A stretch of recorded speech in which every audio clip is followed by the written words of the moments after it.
Cristiano Ronaldo সর্বকালের সেরা football খেলোয়াড়দের একজন।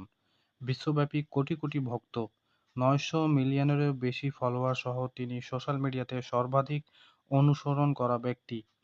কিন্তু আপনি কি জানেন যে ক্রিস্টিয়ানো রোনাল্ডোকে ইউটিউব চ্যানেল তৈরি করার অনুমতি নেই?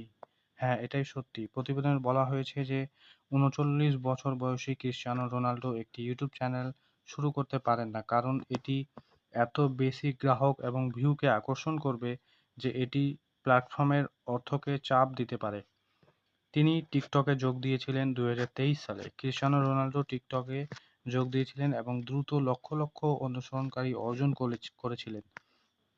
তার ভিডিওগুলো লক্ষ লক্ষ ভিউ পেয়েছে, কিন্তু প্ল্যাটফর্মটি শেষ পর্যন্ত তার অ্যাকাউন্টটি একটি সুস্পষ্ট কারণ ছাড়াই নিষিদ্ধ করেছে। গুজবগুলি পরামর্শ দেয় যে রোনাল্ডোর উপস্থিতির জন্য যে বিপুল পরিমাণ অর্থের প্রয়োজন হবে তা টিকটক দিতে পারে না। এই ঘটনাটিকে সমর্থন করে যে ক্রিস্টিয়ানো রোনাল্ডোকেও একটি ইউটিউব চ্যানেল তৈরি করা থেকে নিষিদ্ধ করা হয়েছে।